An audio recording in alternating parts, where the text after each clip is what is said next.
नमस्कार दोस्तों, स्वागत है आपका friends at preparation YouTube channel पर। इस चैनल पर मैं लेके आता हूं रोजाना एजुकेशनल वीडियो। आज की इस वीडियो में हम लोग देखने वाले हैं करंट अफेयर जनरल स्टडी की वे सारे क्वेश्चन जो कि आपसे पूछे जा सकते हैं किसी भी कॉम्पिटिटिव एग्जामिनेशन में। वीडियो को यूज करिए प्रैक्टिस के रूप में और चेक करिए आप कितने क्वेश्चन के आंसर सही कर पा रहे हैं।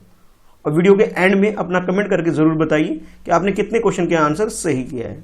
वीडियो को ध्यान से देखिए, बीच में मैं कुछ क्वेश्चन भी आपसे पूछूंगा जिसका जवाब भी आपको देना होगा। इस तरह से आप अपनी प्रिपरेशन को बूस्ट कर सकते हैं प्रैक्टिस करते हुए। अगर आप पहली बार वीडियो को देख रहे हैं तो चैनल सब्सक्राइब कर लीजिए फ्रेंड्स एट प्रिपरेशन, और साथ ही साथ आप बेल आइकन प्रेस कर दीजिए ताकि आपको आने वाली वीडियो की नोटिफिकेशन मिल सके। चलिए स्टार्ट करते हैं क्वेश्चन के साथ। Which of the following statement are correct. आपको ये देखना है कि इनमें से कौन सा स्टेटमेंट है करेक्ट है, ये आपको चेक करना है। तो फर्स्ट स्टेटमेंट आपके लिए है, the Nobel prize for physiology in 2020 has been awarded for the discovery of hepatitis C virus. यानी कि अभी जो रिसेंटली 2020 का मेडिसिन, यानी कि अब ये बोल सकते हैं जो नोबेल प्राइज दिया गया है किस फील्ड की वजह से दिया है, किस डिस्कवरी की वजह से दिया गया है, उसके बारे में ये क्वेश्चन आपके लिए बनाया गया है। जिसमें आपसे ये बोला जा रहा है कि अभी फिलॉजी यानी कि मेडिसिन की अगर हम बात करें, इसमें जो नोबेल प्राइज दिया गया हेपेटाइटिस सी वायरस की डिस्कवरी के लिए दिया गया है, ऐसा आपसे बोला जा रहा है फर्स्ट स्टेटमेंट में। According to second statement, the national viral hepatitis control programme NVHCP was launched to eliminate hepatitis C by 2020 in India। हमारी कंट्री में अगर हम बात करें हेपेटाइटिस सी अगर बीमारी की बात करें तो इसे इलिमिनेट करने के लिए एक प्रोग्राम लॉन्च किया गया है जिसका टारगेट रखा गया है 2030, और इस प्रोग्राम का नाम है national viral hepatitis control programme. ये सेकंड स्टेटमेंट में आपसे बोला जा रहा है। और थर्ड स्टेटमेंट में आपसे बोला जा रहा है, hepatitis C vaccine is included under the India's universal immunisation programme. हमारी कंट्री में UPI यानी कि यूनिवर्सल इम्यूनाइजेशन प्रोग्राम जो होता है उसके अंदर हेपेटाइटिस सी के वैक्सीन को भी इंक्लूड किया जाता है, ऐसा आपसे थर्ड स्टेटमेंट में बोला जा रहा है। तो ये तीन स्टेटमेंट है आपके पास, तीनों स्टेटमेंट में से आपको चूज करना है कि करेक्ट स्टेटमेंट कौन सा है। According to option A, first and second statement correct है, और ऑप्शन बी में आपसे बोला जा रहा है second and third statement correct है। अगर हम बात करें ऑप्शन सी की, इसमें आपसे बोला जा रहा है फर्स्ट एंड थर्ड स्टेटमेंट बिल्कुल करेक्ट है, और ऑप्शन डी में आपसे बोला जा रहा है all three statement first second and third तीनों ही स्टेटमेंट बिल्कुल करेक्ट है। तो आपके अकॉर्डिंग करेक्ट स्टेटमेंट क्या है? ये क्वेश्चन नोबेल प्राइज और साथ ही साथ अब हेपेटाइटिस सी वैक्सीन को रिलेटेड ये क्वेश्चन आपके लिए फ्रेम किया गया। अब क्वेश्चन को अटेम्प्ट कर लीजिए। तो इस क्वेश्चन की अगर करेक्ट आंसर की बात करें तो वो है ऑप्शन ए, यानी कि फर्स्ट और सेकंड स्टेटमेंट बिल्कुल करेक्ट है। अभी रिसेंटली अनाउंस हुआ है 2020 का मेडिसिन या फिर फिजियोलॉजी, आप बोल सकते हो इस फील्ड का नोबेल प्राइज, और इसे जो रिसीव करने वाले जो पर्सन है ये 3 पर्सन है, और इन तीनों पर्सन ने को discovery of hepatitis C virus की वजह से ये मेडिसिन का इन्हें नोबेल प्राइज इस साल का दिया जा रहा है। तो आप नाम देख सकते हैं, ये हार्वे जे अल्टर और माइकल होंगटन, ये दोनों जो पर्सन है ये USA से है, और ब्रिटेन से चार्ल्स एम राइस, ये ब्रिटेन से है। यानी कि ये 3 लोगों को कंबाइंड मिलाकर के ये प्राइज दिया गया है, जिसमें 2 तो USA से है, 1 ब्रिटेन से है। ठीक है, यानी कि आप ये बोल सकते हो फर्स्ट स्टेटमेंट जो है आपका बिल्कुल करेक्ट है। अब बात करते हैं सेकंड स्टेटमेंट की। तो हमारी कंट्री में 2018 के अंदर एक प्रोग्राम लॉन्च किया गया था जिसका नाम है national viral hepatitis control programme, और इसका टारगेट है हमारी कंट्री में इलिमिनेट करना हेपेटाइटिस सी 2030 तक। ये हमारी कंट्री में टारगेट रखा गया है। इट मीन्स आप ये बोल सकते हो सेकंड स्टेटमेंट भी बिल्कुल करेक्ट है। अगर हम बात करें अपनी कंट्री में यूनिवर्सल इम्यूनाइजेशन प्रोग्राम यानी कि UPI की अगर हम बात करें तो इसके अंदर हेपेटाइटिस सी वायरस के लिए कुछ भी क्या नाम है वैक्सीन को नहीं रखा गया, बल्कि हेपेटाइटिस बी को इंक्लूड किया गया है। इट मीन्स ये हुआ कि भी ये जो थर्ड स्टेटमेंट है हमारा वो गलत हो गया। हेपेटाइटिस बी के लिए रखा गया प्रोविजन, सी के लिए कोई प्रोविजन नहीं है। इसके अलावा कुछ लिस्ट ऑफ डिसीज है जिसके लिए हमारी कंट्री में इम्यूनाइजेशन प्रोग्राम को चलाया जाता है। तो ये आप देख सकते हैं कौन कौन सी डिजीज है। तो करेक्ट आंसर जो हमारा हो गया ऑप्शन ए, यानी फर्स्ट और सेकंड स्टेटमेंट बिल्कुल करेक्ट है। इनके नाम आपको याद रखने हैं क्योंकि ये तीनों पर्सन काफी इंपॉर्टेंट पर्सनैलिटी आज के टाइम पे हो गई है, और इनके रिगार्डिंग में आपसे क्वेश्चन पूछे जा सकते हैं। नेक्स्ट क्वेश्चन में आपसे पूछा जा रहा है, with reference to coalition of epidemic preparedness for innovation, जिसे शॉर्ट में हम CEPI भी बोल सकते हैं। कंसीडर द फॉलोइंग स्टेटमेंट, यानी कि इस क्वेश्चन में आपसे पूछा जा रहा है कोलेशन एपिडेमिक प्रिपेयर्डनेस इनोवेशन के रिगार्डिंग में क्वेश्चन आपसे पूछा जा रहा है। और इसके रिगार्डिंग में आपके पास ये फर्स्ट स्टेटमेंट है जिसमें बोला जा रहा है CEPI was launched in 2020 in response of कोविड-19 in order to develop vaccine to stop future epidemics. यानी कि अभी रिसेंटली 2020 में ही एक प्रोग्राम लॉन्च किया गया एक इंटरनेशनल लेवल पर जिसका नाम रखा गया coalition of epidemic preparedness for innovation, यानी कि इनोवेशन कर करके ये जो डिसीज है अभी जो रिसेंटली कोविड-19 जो वर्ल्ड वाइड जो फैल रही है इसके लिए वैक्सीन को डेवलप करना और फ्यूचर में इस तरह की कोई और एपिडेमिक क्रिएट ना हो, इसके लिए कुछ इनोवेटिव मेथड एक फाइंड आउट करना ताकि इस तरह की बीमारी को टैकल किया जा सके। ये आपसे फर्स्ट स्टेटमेंट में बोला जा रहा है। सेकंड स्टेटमेंट में आपसे बोला जा रहा है it is initiative of world health organisation, यानी कि ये जो इनिशिएटिव है इसे वर्ल्ड हेल्थ ऑर्गेनाइजेशन यानी कि WHO की तरफ से ये स्टार्ट किया गया है। ये दो स्टेटमेंट आपके पास हो गई हैं। अब आपको बताना है कि इनमें से करेक्ट स्टेटमेंट कौन सा है। तो फर्स्ट स्टेटमेंट में जो है आपका ए, यानी कि ऑप्शन ए में आपसे बोला जा रहा है फर्स्ट स्टेटमेंट करेक्ट है। अगर हम बात करें ऑप्शन बी की, इसमें आपसे बोला जा रहा है सेकंड स्टेटमेंट करेक्ट है। ऑप्शन सी में आपसे बोला जा रहा है बोथ फर्स्ट और सेकंड दोनों ही स्टेटमेंट बिल्कुल करेक्ट है। ऑप्शन डी में आपसे बोला जा रहा है neither one not two, it means ये दोनों ही स्टेटमेंट गलत है। तो करेक्ट स्टेटमेंट आपके अकॉर्डिंग क्या है, CEPI के बारे में आपको क्वेश्चन अटेम्प्ट करना है। तो इस क्वेश्चन के अगर करेक्ट आंसर की बात करें तो CEPI के बारे में, तो ये आपके लिए जो करेक्ट आंसर है वो डी है। इसका मतलब ये है कि फर्स्ट और सेकंड दोनों ही स्टेटमेंट बिल्कुल गलत दे रखे हैं। यानी कि आप ये बोल सकते हो ये coalition of epidemic preparedness for innovation ये ग्लोबल इनिशिएटिव है और इसे पहले इसका नाम था transitional health science and technology institute, इनके थ्रू इसे स्टार्ट किया गया था। अगर हम अपनी कंट्री की बात करें, हमारी कंट्री में कोविड-19 की वैक्सीन को डेवलप करने के लिए कि वर्ल्ड वाइड जो 6 लेबोरेटरी है उनमें से एक हमारी कंट्री में फरीदाबाद के अंदर है, जो दिल्ली NCR के रीजन के अंदर आता है फरीदाबाद में एक लेबोरेटरी इसके लिए हमारी कंट्री में भी बनाया गया है। इस वजह से क्वेश्चन आपसे पूछा जा रहा है। यानी कि आप ये बोल सकते हो कि जो फर्स्ट स्टेटमेंट है उसके गलत होने की वजह ये है कि ये 2020 में इसे स्टार्ट नहीं किया गया है। इस प्रोग्राम को लॉन्च 2017 में ही कर दिया गया था और ये ग्लोबल पार्टनरशिप है, यानी कि फ्यूचर में कोई भी एपिडेमिक डिजीज आए उससे पहले वैक्सीन को डेवलप करने का इनका टारगेट है। यानी कि फर्स्ट स्टेटमेंट गलत होने की वजह यह है कि कोविड-19 को ध्यान में रखते हुए ये प्रोग्राम स्टार्ट नहीं हुआ, बल्कि इससे पहले ही इनोवेशन स्टार्ट कर दिया गया था।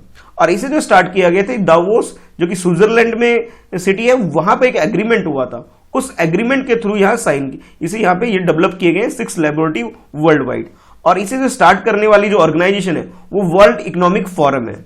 यानी कि आप ये बोल सकते हो वर्ल्ड इकोनॉमिक फोरम के कंट्रीब्यूशन के साथ ये मिलिंडा गेट फाउंडेशन जो कि वर्ल्ड के रिचेस्ट पर्सन जो हुआ करते थे बिल्स गेट जो होते थे, उनकी तरफ से भी ये फंड इसके अंदर प्रोवाइड किया जा रहा है। और एक ट्रस्ट और है वेलकम ट्रस्ट, तो ये सब मिलकर के इस इनिशिएटिव को इन्होंने स्टार्ट किया है। इट मीन्स ये बोल सकते हो सेकंड स्टेटमेंट भी आपका गलत हो गया। तो करेक्ट आंसर हमारा हो जाएगा डी, वर्ल्ड हेल्थ ऑर्गेनाइजेशन का इसका कोई लेना देना नहीं है। ठीक है, तो करेक्ट आंसर हमारा ऑप्शन डी यानी कि neither one not two. With reference to world habitat day consider the following statement. इस क्वेश्चन में आपसे वर्ल्ड हैबिटेट डे के बारे में क्वेश्चन पूछा जा रहा है। अभी रिसेंटली इसे सेलिब्रेट किया गया है, इस वजह से क्वेश्चन न्यूज में और आपसे ये क्वेश्चन फ्रेम किया गया है। फर्स्ट स्टेटमेंट में बोला जा रहा है world habitat day 2020 is hosted by the habitat international coalition and government of Indonesia. यानी कि इसे वर्ल्ड यानी कि इंटरनेशनल लेवल पर इसे इंटरनेशनल कोलिशन जो है हैबिटेट से रिलेटेड जितने भी ऑर्गेनाइजेशन है उन सबके साथ साथ गवर्नमेंट ऑफ इंडोनेशिया इन्होंने मिलकर के इसे इनिशिएटिव को स्टार्ट किया है और इसने 2020 का सेलिब्रेट करने का काम किया है। ये आपसे फर्स्ट स्टेटमेंट में बोला जा रहा है। और सेकंड स्टेटमेंट में आपसे बोला जा रहा है कि 1986 के अंदर केनिया के अंदर first world habitat day celebrate किया गया था। यानी कि दो कंट्री को रिलेट करके क्वेश्चन फ्रेम कर दिया गया आपके लिए। इंडोनेशिया अभी 2020 के लिए होस्ट कंट्री आप कह सकते हो, इसे बनाया गया है। और आप ये बोल सकते हैं कि 1986 के लिए केनिया ने इसे होस्ट किया था फर्स्ट टाइम। तो दो क्वेश्चन हो गया, दो स्टेटमेंट हो गया आपके लिए। आपको बताना है करेक्ट आंसर क्या है। ऑप्शन ए के अकॉर्डिंग फर्स्ट स्टेटमेंट करेक्ट है, ऑप्शन बी के अकॉर्डिंग सेकंड स्टेटमेंट करेक्ट है, और ऑप्शन सी में आपसे बोला जा रहा है कि फर्स्ट और सेकंड दोनों ही स्टेटमेंट बिल्कुल करेक्ट है। और ऑप्शन डी में आपसे बोला जा रहा है neither one not two, it means दोनों ही स्टेटमेंट गलत है। तो आपके अकॉर्डिंग करेक्ट स्टेटमेंट क्या है ये बताइए। और आपको यह भी पता होना चाहिए कि वर्ल्ड हैबिटेट डे सेलिब्रेट कब किया जाता है। तो इस क्वेश्चन का अगर करेक्ट आंसर की बात करें तो वो आपका ऑप्शन बी है। पहले तो ये समझ लीजिए कि अभी रिसेंटली 5 अक्टूबर को ये वर्ल्ड हैबिटेट डे सेलिब्रेट किया गया है और इसका जो थीम ये था housing for all a better urban future. इस थीम के साथ इसे सेलिब्रेट किया गया। ये कोई फिक्स डेट नहीं होता कि इसे 5 अक्टूबर को ही सेलिब्रेट किया जाएगा, बल्कि इसके लिए ये गाइडलाइन है कि यूनाइटेड नेशन के द्वारा first Monday of October every year, इस दिन इसे वर्ल्ड हैबिटेट डे सेलिब्रेट किया जाता है। यानी कि हर साल अक्टूबर के महीने में जो सबसे पहला मंडे सोमवार जो आएगा उस दिन इसे सेलिब्रेट किया जाता है। तो इट मीन्स ये हुआ कि जो फर्स्ट स्टेटमेंट है जिसमें आपसे ये बोला जा रहा है कि अभी रिसेंटली इंडोनेशिया ने इसे स्टार्ट किया, इंडोनेशिया इसे होस्टिंग कंट्री है, नहीं ये बात गलत है, यूनाइटेड नेशन का ये एक इनिशिएटिव आप बोल सकते हो। इट मीन्स ये हुआ फर्स्ट स्टेटमेंट जो है वो आपका गलत हो गया। अच्छा, अब सेकंड स्टेटमेंट की बात करें कि भी फर्स्ट टाइम इसे वर्ल्ड हैबिटेट डे जो फर्स्ट टाइम सेलिब्रेट हुआ था 1986 के अंदर इसे सेलिब्रेट किया गया था और ये केनिया के अंदर जो सिटी है नैरोबी वहां पर इसे सेलिब्रेट किया गया था। यानी कि आप ये कह सकते हो host country first world habitat day का केनिया था जिसे 1986 में इसने होस्ट किया था। और उस टाइम जो इसकी थीम थी वो ये थी शेल्टर इज माई राइट, ये इसकी थीम थी उस टाइम की। तो करेक्ट आंसर आप ये बोल सकते हो ऑप्शन बी हो गया, सेकंड स्टेटमेंट करेक्ट है। और ये एक इंडिपेंडेंट और नॉन अलायंस कह सकते हो, एक तरह से इंटरनेशनल ऑर्गेनाइजेशन है जो इस डे को सेलिब्रेट करने का काम करती है। चलिए देखते हैं नेक्स्ट क्वेश्चन। नेक्स्ट क्वेश्चन में आपसे पूछा जा रहा है with reference to Lokpal and Lokayukta act 2013 consider the following statement. हमारी कंट्री में लोकपाल को लेकर के लोकपाल लोक आयुक्ता को लेकर के एक एक्ट पास किया गया था 2013 में। आप लोगों को याद होगा अन्ना हजारे जी का एक मूवमेंट था, उस मूवमेंट के बाद इसे एग्जिस्टेंस में लाया गया और इसके रिगार्डिंग में एक एक्ट हमारी कंट्री में पास किया गया और उसी के रिगार्डिंग में फर्स्ट स्टेटमेंट आपसे बोला जा रहा है the judiciary of Lokpal does not include prime minister. यानी कि इस जुडिशरी के अंदर प्राइम मिनिस्टर के अगेंस्ट में कोई चार्जेस आप नहीं लगा सकते, ऐसा फर्स्ट स्टेटमेंट में बोला जा रहा है। और सेकंड स्टेटमेंट में आपसे बोला जा रहा है the term of office fix by Lokayukta is of 5 year duration and और 65 year of age which ever is earliest. यानी कि इसका मतलब ये है कि अगर किसी को लोका आयुक्ता अपॉइंट कर दिया गया है तो उसकी जब तक 65 ईयर उसकी एज नहीं हो जाती, या फिर यूं कहूं कि 5 ईयर वो टर्म पूरा नहीं कर लेता, तब तक इस पोस्ट पर वो बना रहेगा। और इन दोनों में से जो सी चीज सबसे पहले हो जाती है उसके अकॉर्डिंग तक उसका टर्म एंड जो टाइम पीरियड जो उसका कंप्लीट हो जाएगा। ये सेकंड स्टेटमेंट में आपसे बोला जा रहा है लोका आयुक्ता के बारे में। अब ये दो स्टेटमेंट है और आपके लिए क्वेश्चन में पूछा जा रहा है करेक्ट स्टेटमेंट क्या है। ऑप्शन ए के अकॉर्डिंग बोला जा रहा है फर्स्ट स्टेटमेंट करेक्ट है, ऑप्शन बी के अकॉर्डिंग बोला जा रहा है सेकंड स्टेटमेंट करेक्ट है। अगर हम बात करें ऑप्शन सी, इसमें आपसे बोला जा रहा है फर्स्ट और सेकंड दोनों ही स्टेटमेंट करेक्ट है। ऑप्शन डी में आपसे बोला जा रहा है neither one not two, it means ये है कि दोनों ही स्टेटमेंट गलत है। तो लोकपाल लोक आयुक्ता से रिलेटेड ये क्वेश्चन है, चलिए क्वेश्चन को अटेम्प्ट कर लीजिए। तो इस क्वेश्चन का अगर करेक्ट आंसर की बात करें तो वो है आपका ऑप्शन डी। डी का मतलब ये कि दोनों स्टेटमेंट फर्स्ट और सेकंड दोनों स्टेटमेंट गलत आपको दे दिए गए। अब जान लेते हैं सही बात क्या है। हमारी कंट्री में लोकपाल के अंदर प्राइम मिनिस्टर को भी इंक्लूड किया जाता है, साथ के साथ जितने भी मिनिस्टर्स हैं और मेंबर ऑफ पार्लियामेंट है उन सबको भी इंक्लूड किया जाता है लोकपाल के अंदर। और इसके अलावा अगर हम बात करें भी जो गवर्नमेंट जॉब के अंदर ग्रुप ए बी सी या फिर डी ऑफिसर है सबको ही लोकपाल के अंदर इंक्लूड किया गया है। ठीक है, यानी कि आप बोल सकते हो सेंट्रल गवर्नमेंट के अंदर ये जितने भी एम्प्लॉय होंगे, मिनिस्टर होंगे, प्राइम मिनिस्टर होंगे या फिर मेंबर ऑफ पार्लियामेंट है, सबको ही लोकपाल के अंदर उसकी जुडिशरी के अंदर इन सबको इंक्लूड किया गया है। इट मीन्स ये हुआ कि फर्स्ट स्टेटमेंट जो हमारा था उसके गलत होने की रीजन यही है कि प्राइम मिनिस्टर को भी इंक्लूड किया गया है। और अगर हम बात करें सेकंड स्टेटमेंट की जिसमें आपसे टाइम पीरियड की बात की गई थी लोक आयुक्ता की, तो लोकपाल लोक आयुक्ता एक्ट 2013 के अकॉर्डिंग ऐसा कोई फिक्स टर्म नहीं है कि भी कब तक किसी को अपॉइंट करके रखा जा सकता है। यानी कि उसके टाइम पीरियड के बारे में ये बोला गया है कि स्टेट जो होगा स्टेट के ऊपर ये रहेगा, उसकी फ्रीडम है कि वो डिसाइड करेगा कि भी इसका टाइम पीरियड क्या होगा। ये डिपेंड करता है उस पर्टिकुलर स्टेट के ऊपर जिस स्टेट में ये लोक आयुक्ता अपॉइंट हो रहा है। तो आप ये बोल सकते हैं कोई ये फिक्स टर्म नहीं है कि 5 ईयर होगा या 65 ईयर तक एज तक होगा, ऐसा कुछ फिक्स नहीं है। तो सेकंड स्टेटमेंट हमारा गलत हो गया, तो करेक्ट आंसर हमारा ऑप्शन डी हो जाएगा। नेक्स्ट क्वेश्चन में आपसे पूछा जा रहा है frequently in the news Panglong peace conference is related to. आपको ये बताना है ये पैंगलोंग पीस कॉन्फ्रेंस किस कंट्री से रिलेटेड है, ये आपको बताना है। ऑप्शन ए में आपसे बोला जा रहा है अफगानिस्तान, ऑप्शन बी में आपसे बोला जा रहा है म्यांमार, ऑप्शन सी में आपसे बोला जा रहा है democratic republic people's republic of Korea. और ऑप्शन डी में आपसे बोला जा रहा है हांगकांग। ये 4 कंट्री आपको दे दी गई स्क्रीन पर। अब ये 4 कंट्री में से आपको चूज करना है कि पैंगलोंग पीस कॉन्फ्रेंस किस कंट्री से रिलेटेड है। तो इस क्वेश्चन का अगर करेक्ट आंसर की बात करें तो हमारा जो नेबर कंट्री है म्यांमार से ये कॉन्फ्रेंस, ये कह सकते हो ये एक तरह से एग्रीमेंट रिलेटेड है पैंगलोंग, और इसे अभी रिसेंटली कंडक्ट किया गया, इस वजह से ये न्यूज में है। अच्छा, अभी क्या हुआ कि इसकी 4th मीटिंग कंडक्ट की गई है, जिसको हम बोलते हैं पैंगलोंग पीस कॉन्फ्रेंस, जो कि जो लोकेशन इसके है नेपी टाउ, एक तरह से लोकेशन है म्यांमार के अंदर, जहां पे इसे कंडक्ट किया गया था।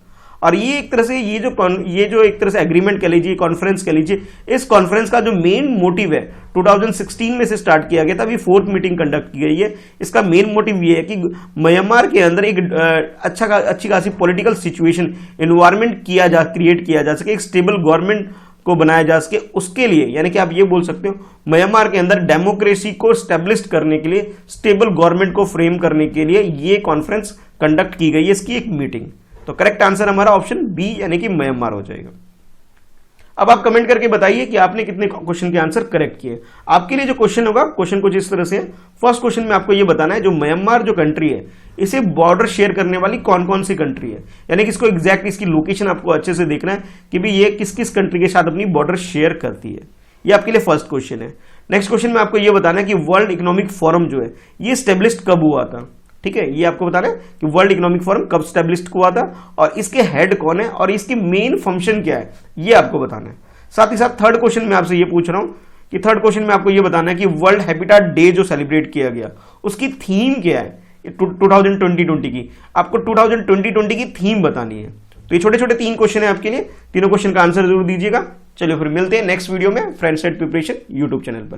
पहली बार वीडियो को देख रहे हैं तो चैनल को सब्सक्राइब करके बेल आइकन प्रेस कर दीजिए ताकि आने वाली वीडियो की नोटिफिकेशन आपको मिल सके। ठीक है, वीडियो को लाइक करिए और कमेंट करके अपना आंसर जरूर बताइए और शेयर करना इसे ना भूलें।